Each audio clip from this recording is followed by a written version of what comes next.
aí, conversadores e conversadoras de elevador, sejam muito bem-vindos, sejam muito bem-vindas a mais um episódio aqui desse canal, feito especialmente para você que quer desvendar todos os segredos comerciais das empresas de elevador. É isso aí, esse espaço foi feito, pensado em você e para você. E hoje o nosso tema é deu ruim e eu vou precisar falar isso com o cliente. E agora?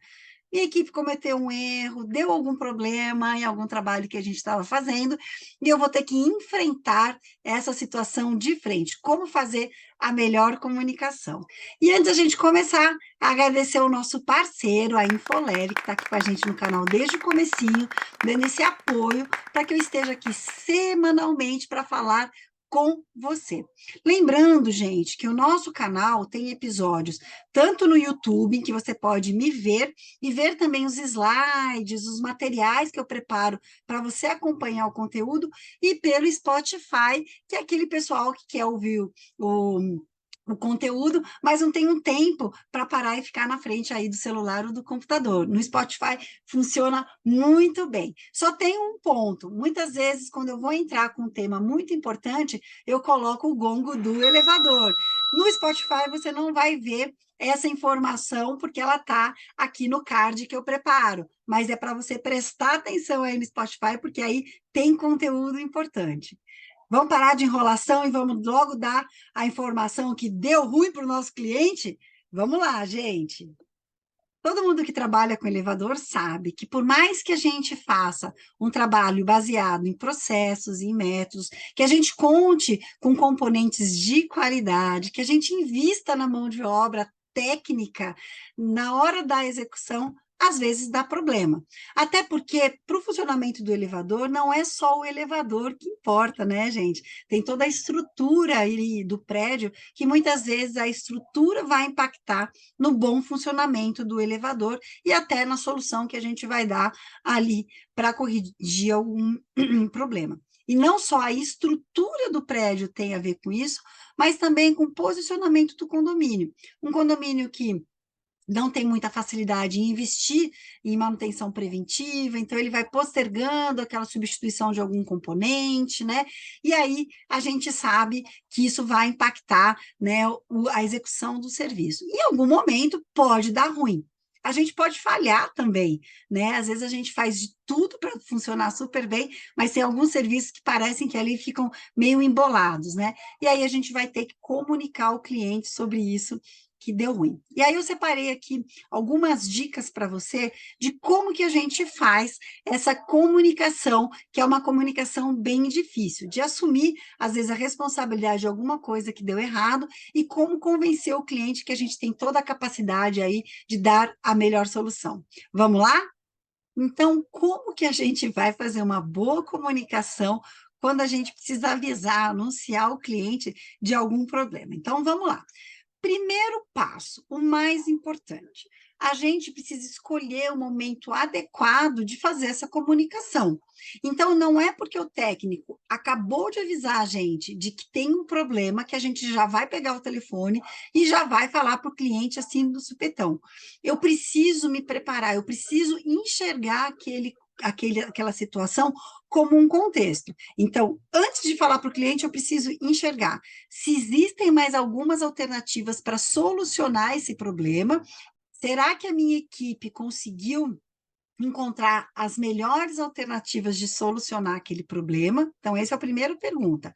A segunda, será que o cliente está no melhor momento de ouvir que existe um problema ali? Então, eu também preciso considerar. E depois, eu preciso entender qual que é a urgência daquele problema.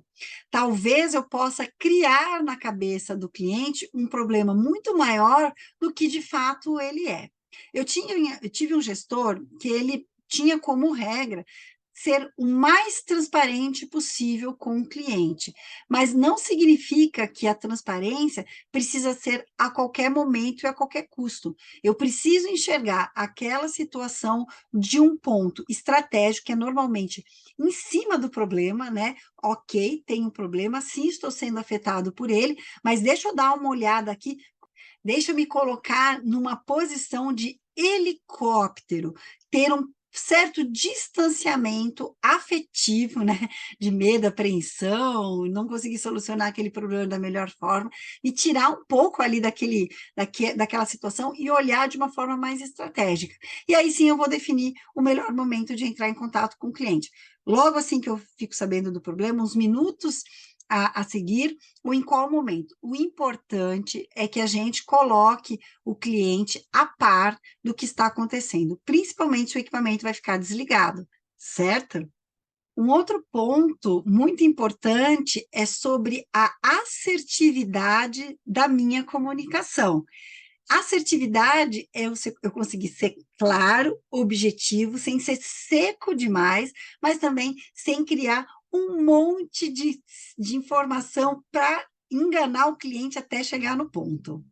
Quanto mais difícil for a comunicação que eu preciso fazer, mais a minha preferência comportamental vai falar mais alto, se eu não tiver aquele distanciamento de helicóptero que eu falei antes. Então, se eu for uma pessoa muito direta, muito objetiva, se o problema for muito grande, eu não vou preparar o cliente para receber aquela informação. Agora, se eu for uma pessoa que estou com medo da situação e gosto de embromar muito, é capaz de eu enrolar, enrolar, enrolar, deixar o cliente mais ansioso, e a hora que eu for entrar na situação, ele criou uma situação na cabeça dele que é muito pior do que a realidade. Então, eu preciso, antes de entrar em contato com o cliente, me preparar. Eu indico muito que as pessoas escrevam aquilo que ela quer comunicar.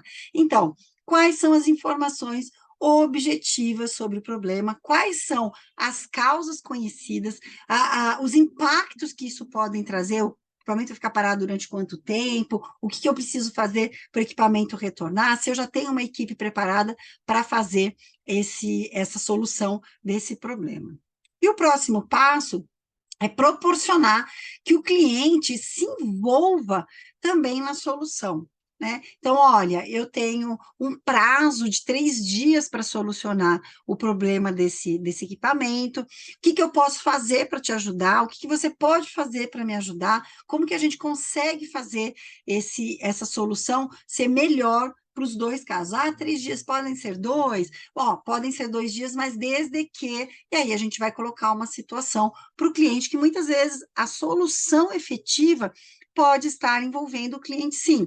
Uma liberação de uma aprovação de uma peça, né? Um pagamento um pouco mais alto, porque tem um fornecedor que tem a peça já disponível, mas o outro não demoraria um pouco mais, e naquele que demora mais é mais barato. Às vezes eu tenho que abrir alguma situação para o cliente para que ele me ajude a resolver o problema em conjunto. Normalmente, problemas solucionados em conjunto têm melhores soluções, porque o cliente, apesar dele querer que a gente dê a solução final, ele vai se sentir mais engajado, mais envolvido, se ele faz parte da solução. E para finalizar, eu preciso tomar muito cuidado eu ficar justificando o problema. Quando o problema já aconteceu, eu preciso tratar de dar a solução primeiro, para depois justificar porque aquele problema aconteceu. Muitas pessoas erram porque elas ficam justificando, justificando, e é como se elas tirassem de si a responsabilidade pelo acontecimento e também pela solução.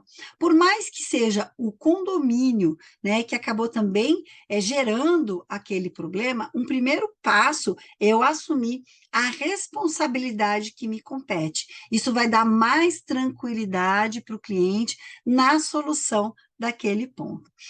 Esse é o nosso conteúdo desse episódio. Espero estar te ajudando com esses episódios que praticamente juntos formam um MBA para a sua empresa.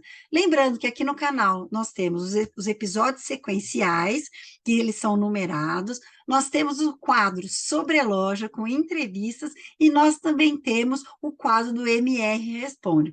Quer participar aqui do canal? Quer ser entrevistado? Quer mandar a sua pergunta para a gente resolver?